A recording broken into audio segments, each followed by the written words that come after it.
Welcome to Artificially Intelligent Marketing, a weekly podcast where we stay on top of the latest trends, tips, and tools in the world of marketing AI, helping you get the best results from your marketing efforts. Now let's join our hosts, Paul Avery and Martin Broadhurst. Welcome to episode 19 of Artificially Intelligent Marketing. It's me, Paul Avery, on a solo cast this week because our good friend and fellow co-host Martin is out and about. And for those of you who are regular listeners of the podcast, you'll know that he's been out presenting at the AI Marketing Conference MyCon in Cleveland this week. He has recorded us a little update from the event, which we'll play for you a bit later in the episode.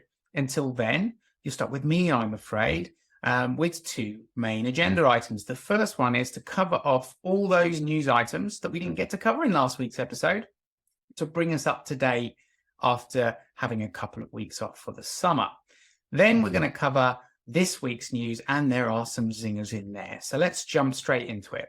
So first and foremost, Shopify has launched a new AI-driven support agent called Sidekick. In the example video, you can see Sidekick answering general questions about running a business, providing possible answers for trends within a user's Shopify data. So, for example, why might there have been a drop-off in sales this quarter? It also makes it easier to take bulk actions like putting a whole bunch of products on sale or adding a product line to the company's homepage. So one can imagine that using Sidekick is going to make managing your Shopify site so much easier for Shopify users, making it also easier for them to analyze their data perhaps than ever before and make strategic decisions about their business. Now, according to the Neuron, example Sidekick tasks include things like crafting a blog post announcing, say, a new product, discounting certain products automatically, composing an FAQ about a product, and even generating monthly sales reports. So we can absolutely start to imagine that not only is this going to be powerful for Shopify users, it's starting to provide a little hint around what AI-powered agents can do when they're connected to your specific data. So not just using chatbots like ChatGPT or Claude to help you produce content based on their training data, but really leveraging natural language conversations with chatbots about your own data. I think this is also why we're seeing lots of providers that are connected to lots of your internal data, like your CRM or your project management systems, are probably poised to have an even bigger impact on your business than external large language models like ChatGPT, because they're connected to your data. Shopify's example is a great one. ChatSpot from HubSpot is really starting to mature as a tool as well, and I think we're going to see a lot more of this over the coming months. In fact, on this same track, we saw that also Wix, the website and hosting platform, has also brought out an AI-driven website builder that integrates with OpenAI's large language model, so GPT 3.5, GPT-4, and the tool will make it easier for you to build unique, high-quality websites just from text prompts.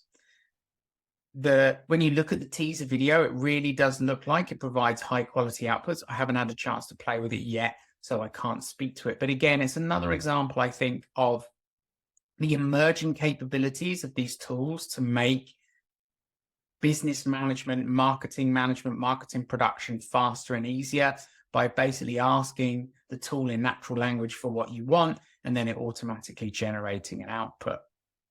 Some other news that we should cover is how 7 leading AI companies in the US have all agreed to manage the risks posed by the technology, according to the White House. So these companies are Amazon, Google, IBM, Microsoft, NVIDIA, Oracle, and Salesforce. The safeguards they're looking to put in place include things like transparency, so providing clear explanations of how AI systems make decisions, ensuring fairness and non-discrimination so that these AI systems do not discriminate against individuals or groups, for example, based on their training data. Safety and security, so taking those steps to ensure that AI systems are secure and safe to use. Human control, so making sure that humans can override AI decisions if necessary. And then finally, privacy, to protect personal information and ensure that AI systems are used in a way that respects users' privacy.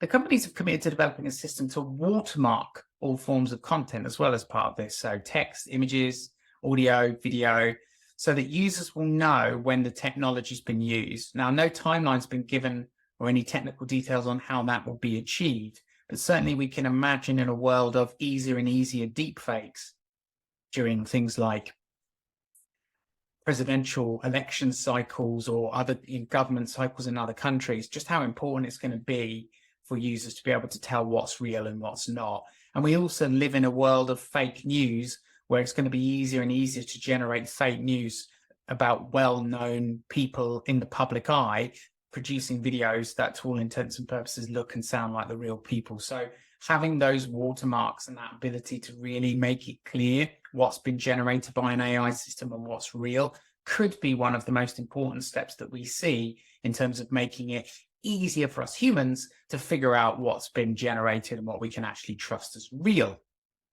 As another news item, many of you will have seen that Elon Musk has debuted his X company, XAI, staffed with talent from across the ways, so team members that have worked at places like Google and OpenAI.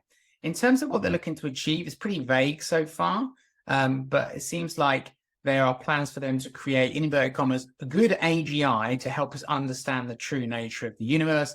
And then this week, that saw Twitter soft rebranded as X. And if you're a Twitter user, you will see that you now have an X logo on your phone, for example, not a little bird.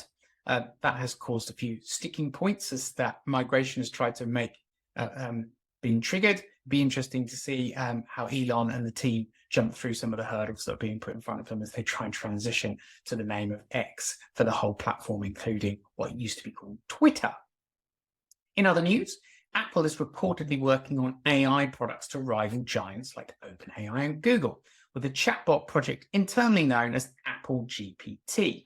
There are no plans to release it yet, but this is an early indication that Apple's not just going to sit back and watch a number of other large and small companies emerge in the AI-driven, natural language, prompt-driven chatbot world. They're actually going to try and build their own one too. We will probably have all seen at this point the Hollywood writers and actors that have gone on strike. Lots of issues around this, but AI is certainly a major one of them. And we touched a little bit on that in last week's episode.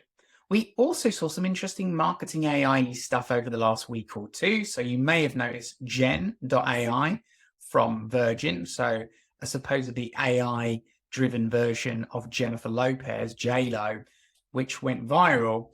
Although if I'm honest, my take on it is that it was mostly clever marketing and humor and not much AI. So I had a bit of a play with it. And the best I could get it to do in my test is to pronounce names of the people who would go on the holiday in J-Lo's voice.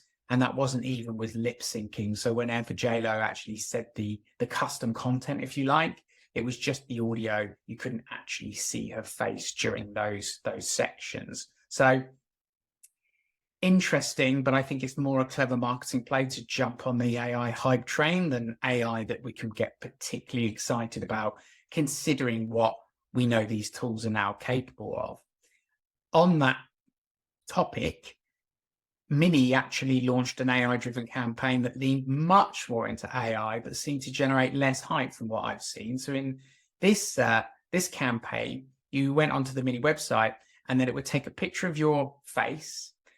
In fact, I think you have it record a short snippet of you speaking into your camera on, say, your laptop.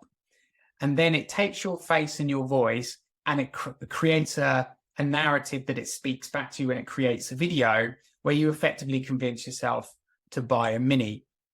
The whole thing's kind of a bit janky and doesn't really work that well. I mean, certainly it's me, the face, and the audio is not bad, but I'm not sure it sounded exactly like me in my tests. And the lip syncing wasn't brilliant, but this is where we're headed. And I've seen a number of examples where people are using AI-driven lip syncing and audio generation to influence what people are saying in videos. And I don't think it'll be very long before this technology really gets a lot better. I saw an example with the Lex Friedman podcast where he was talking to Mark Zuckerberg, and they'd used the same approach to have them speak in Hindi. And yes, I think you could see when you looked at their mouths that they didn't quite look natural, but they looked really quite good, and it was rather impressive. So I think this is, again, a really clever ploy by Mini to jump on the AI hype train, but also something for us to think about how those capabilities open as they open up and become easy to access, and the technology becomes even better. How can we use those in our own marketing activities?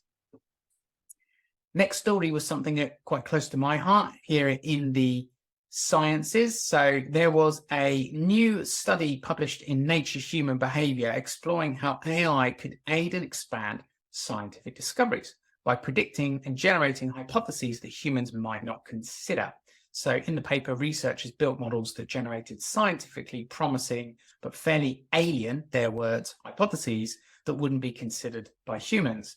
The AI was also able to predict with over 40% precision, which, let's be honest, is not particularly precise, but there you go. It was able to predict with that level of precision the actual people who would make discovery based on their experiences and relationships. That's quite interesting. Overall, the study suggests AI could turbocharge our scientific explorations by helping us make faster discoveries and even coming up with cool, interesting avenues of exploration that humans wouldn't naturally think of. This reminds me of a story that we covered here on the podcast previously, where DeepMind researchers created AlphaDev to improve computer information processing.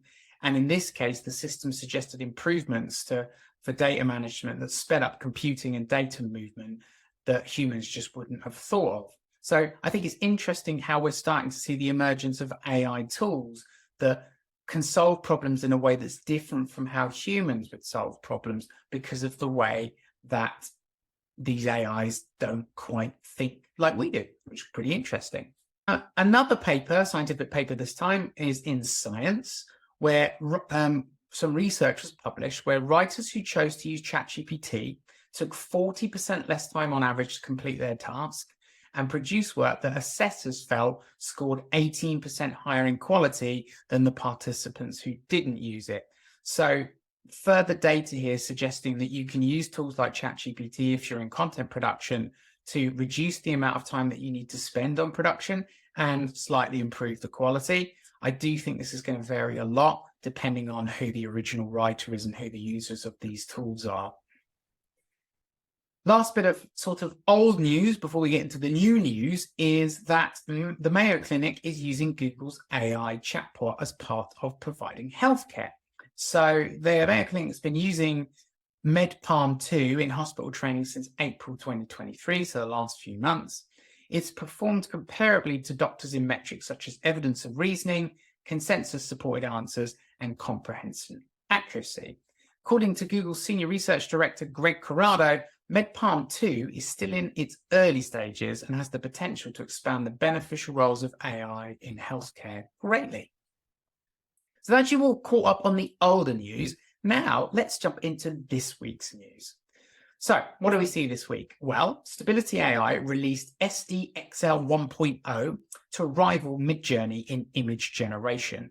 So this is quite an interesting one because the new open model SDXL 1.0 is a significant advancement on some of Stability AI's previous image generation models, and it can generate high quality images in any art style, including photorealism, and has an improved ability to interpret language and distinguish between similar terms with different meanings.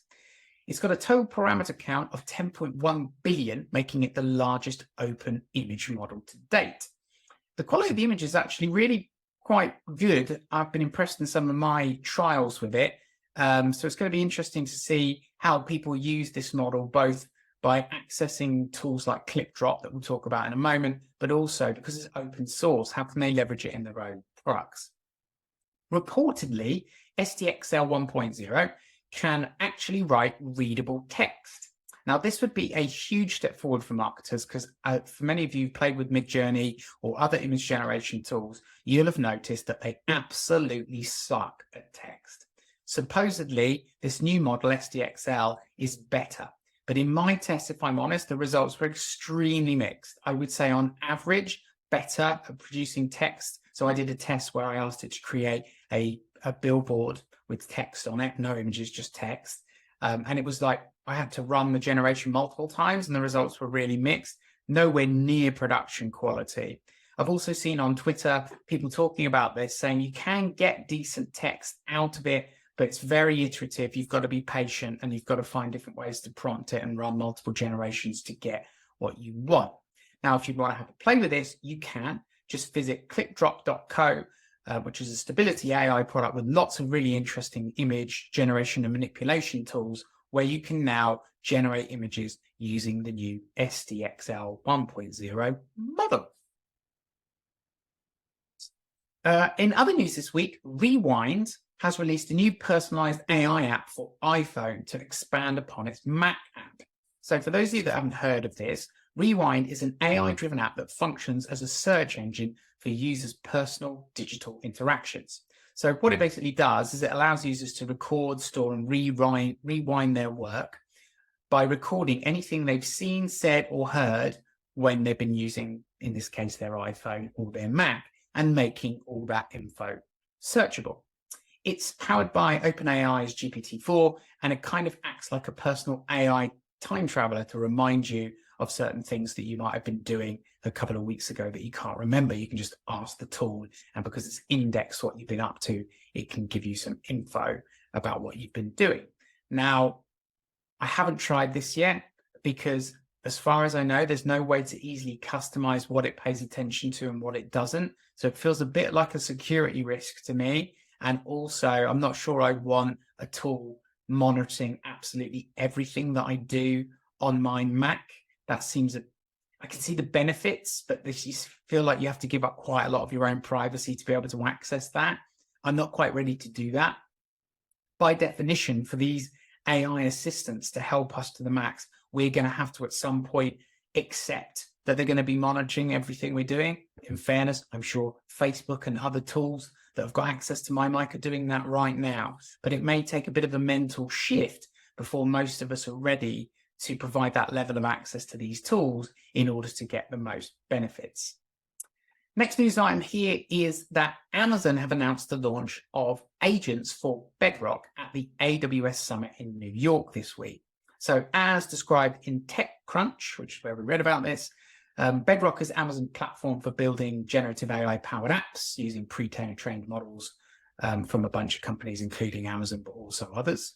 The new feature, Agents, allows customers of Amazon AWS to create conversational agents that can deliver personalized, up-to-date answers based on the company's own proprietary data. So that's quite an interesting one. I know a number of companies out there are really looking at how do we create internal-facing and external-facing natural language chatbots for our teams and customers that are based on our own data. And here, Bedrock Agents is looking to enable that. So a tool like this could be used to create custom service chatbots that can process orders, tapping into things like internal information about stock levels, etc., to customize each order. Bedrock Agents can also manage and perform tasks by making API calls to company systems. So really being able to have the agent embed in lots of different information repositories across your business. So again, I think this is going to be really, really interesting to see how this plays out in the future. On a similar note to this, Cohere has, which is another large language model developing company, has announced Coral, which is a knowledge assistant that's designed to enhance the productivity of teams within enterprise businesses. So again, this is another chatbot-based tool, a large language model that can tap into the data within your organization. Coral can find answers across documents and provide responses back with citations, ensuring the information provided is verifiable and mitigating against false information. So it does this not just by looking at your company's own data, but also external data and things on the web, as far as I understand. Coral can be customized for different teams within your organization, such as finance, support, marketing, sales, and it can be made even more powerful by connecting it to data sources to augment its knowledge base. And at the moment, there are over 100 integrations across CRMs, project management tools, databases, etc. In terms of data security and privacy, Coral operates within the user's own server secure cloud. whether that's through cloud partners or virtual private clouds. The data used by Coral is never sent to Cohere, ensuring it remains within the user's environment. Again, this is going to be absolutely critical because a lot of enterprise businesses effectively have banned their staff from using tools like ChatGPT because they don't want any of their sensitive internal or customer information making it into the hands of OpenAI, because it's just not clear how OpenAI and other providers of these large language models use the data that we put into them. So what Cohere is doing here is saying, here's a large language model, a chatbot for you to use like ChatGPT that can access all of your company's information, making it really customized and useful for your business. And by the way, it's super secure because we don't ever get to see what you're basically doing with your own information. So I think this could make this very, very attractive to large enterprises and even small businesses over time, to be honest. And we should expect to see many other players in this space follow suit. And in fact, this tool is likely to compete with the likes of Microsoft Copilot and Bard in terms of natural language chatbots that help you with your work, but do so in a customized way that's super relevant to your business because they're plugged into all your other docs and data and stuff like that. So it is worth noting, we do expect this to come from Microsoft and Google over the next, we don't know, 1, 2, 5, 6, 12 months. But when we see companies like Cohere moving quite quickly with tools like Coral, expect it to nudge the Microsofts and the Googles perhaps into faster action. We did talk last week about how the pricing for Microsoft Copilot for Office 365 has already been talked about, maybe $30 per user per month. So maybe that is an early sign that we can expect to see Microsoft's tool coming soon. In other news, ChatGPT is now available on Android in a number of countries as an app, and this includes the US and the UK. So I've been able to have a little play, which is great. It was already available on iPhone, but now you can get it on Android.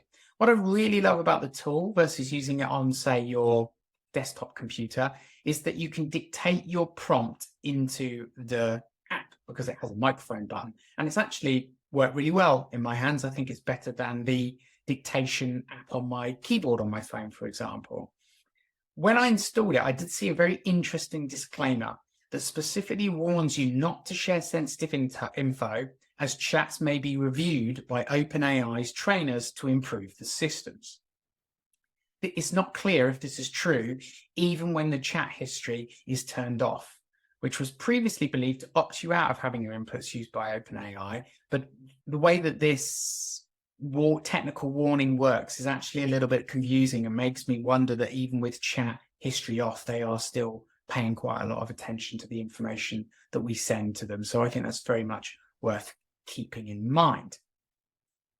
Next news item is the emergence of a generative AI tool on the dark web called FraudGPT that offers capabilities to cyber criminals. So this is a bit of a public service announcement for all of us because it's on the dark web. It's being positioned as an all-in-one solution with features including writing malicious code, creating phishing emails, and finding leaks and vulnerabilities.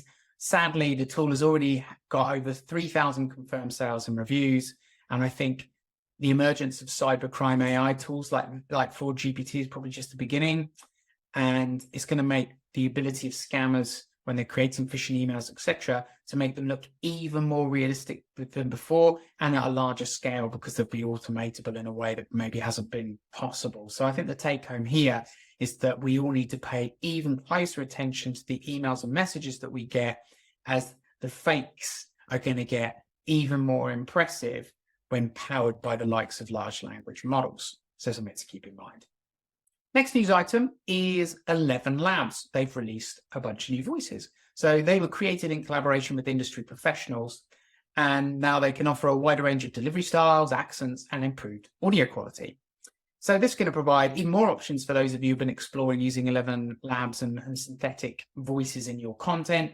And it's going to allow users to choose from an even broader selection of voices to meet their needs. And this even includes voices that can change their delivery, so from whispering through to basically screaming. So we can really see that the synthetic voice market is really evolving quickly to meet a wide range of human spoken audio needs, and the nuances of performance are improving all the time. So being able to create audiobooks at scale, even for people who are self-publishing or for businesses.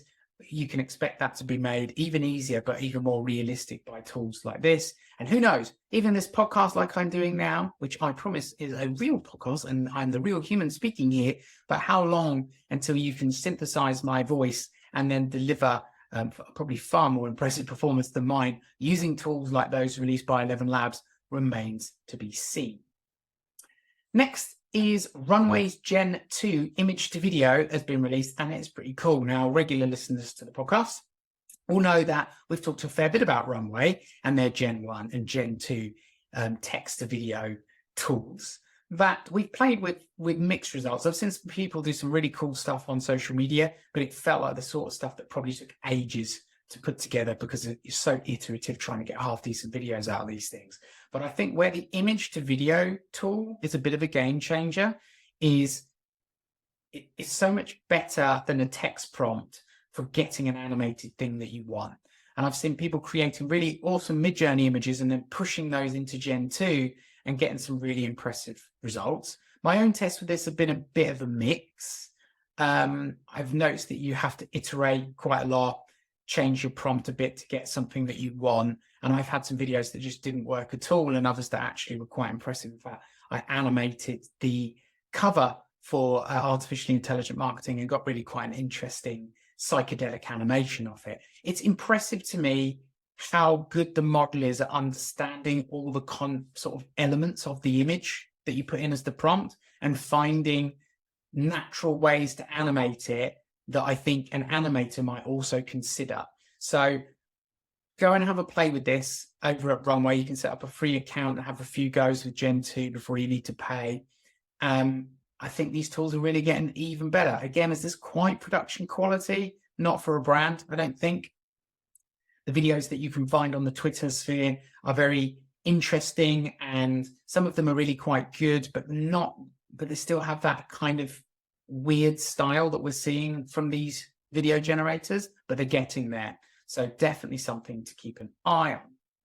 And then the last story this week is Stability AI has released 2 new open source large language models, Free Willy 1 and Free Willy 2.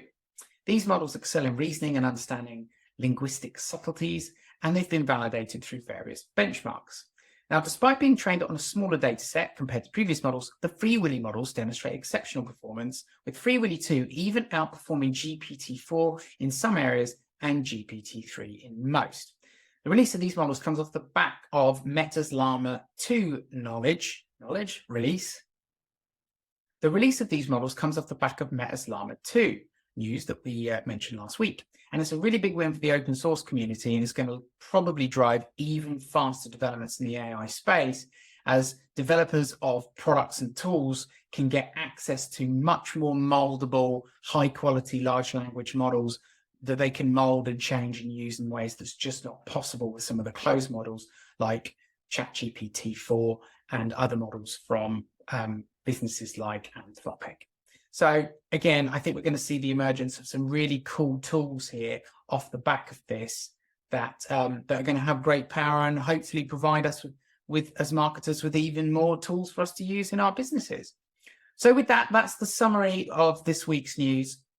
Next week, Martin and I will be back on this as normal. And what I'm going to do now is hand over to Martin to give us that update from what looked like a really fascinating conference at MyCon this week.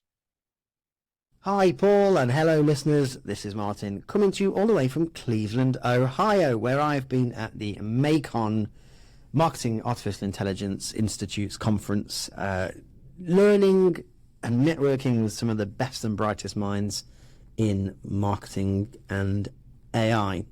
It's been a eye-opening event, some really interesting discussions, broad-ranging, everything from what's the state of AI adoption to how can service providers such as marketing agencies change their proposition and the way that they deliver their services to clients, through to really practical sessions looking at how you can write better and more effective prompts, and also covering some really important topics like how do we use AI ethically and responsibly. There were some fantastic speakers. They really did pull together some of the brightest and the best. So we had the head of marketing at Jasper, Megan Keeney Anderson, my favorite presenter, Cassie Kozakov, who's the chief decision scientist from Google. She was keynoting today. There was a fantastic broad-ranging fireside chat between Paul Raitzer, who is the CEO of the Marketing AI Institute, and he sat down with Ethan Mollick, who's a professor of innovation and entrepreneurship at Wharton University. And their conversation was truly eye-opening. Ethan Mollick, he's got some fantastic insights into where this technology is heading. He's clearly well networked in terms of the people building the AI systems as it is. He is of the opinion that this technology is going to see exponential growth in terms of capabilities, and that we really need to sit up and pay attention, because people are really underestimating the speed at which the development is going to come and the implications that we will all face. I mean, broadly speaking, he was optimistic, but yeah, there was no doubt that he thinks that people's jobs are going to be impacted, and that we should get using these tools now to get a bit of a head start. There was reference to an interesting concept that he came up with in one of his blogs recently, which was this idea of the button. He said that when the button exists, which is to say that when things like Microsoft Copilot have that little assistant at the side where you can just press a button and it will create the thing, and it will create something super, super quick. And the example he gave was he is asked regularly to write a recommendation letter for a student. So it might be someone going for a job, and they've written to him as he was their professor and said, would you write me a recommendation letter? He says he does this regularly for his ex-students, and each one will typically take half an hour to 45 minutes for him to write, but they're written from him personally. Now, the other day, he created a similar, he wrote one of these using ChatGPT, and it took him seconds. Now, the actual letter was still guided by him. He gave them the context so that it was genuine, but it didn't have the same human, love, warmth, effort. But the value to the end user, to the customer, in this case the person applying for the job, is the same. And if it helps them get the job, who cares that it took 5 seconds rather than 45 minutes? But he gives the example of this in the workplace, right? When you can just push a button and get a thing done, what does that do to the value of work and the work that we put together? If we're writing reports and we can just hit the button, do we become lazy? Does this devalue work that might require human input? And there was no definitive answer there. It was just an interesting thought experiment.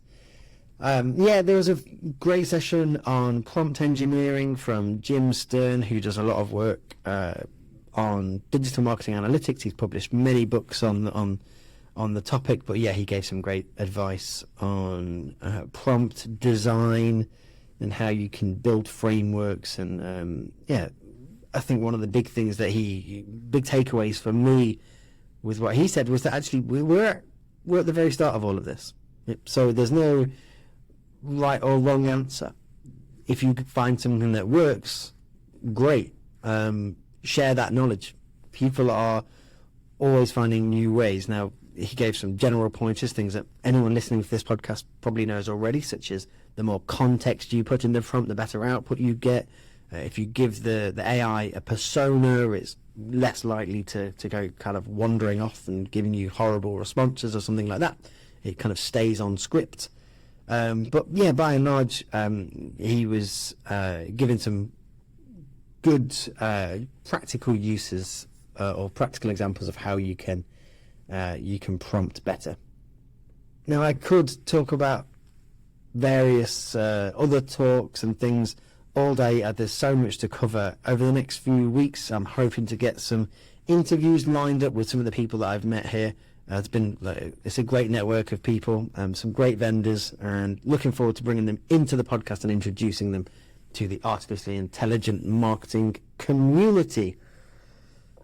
So with that, I will say farewell. It's 5:30 on a Friday. It's time for me to go to a Cleveland bar and drink a nice hazy beer. Thank you for listening to Artificially Intelligent Marketing. To stay on top of the latest trends, tips, and tools in the world of marketing AI, be sure to subscribe. We look forward to seeing you again next week.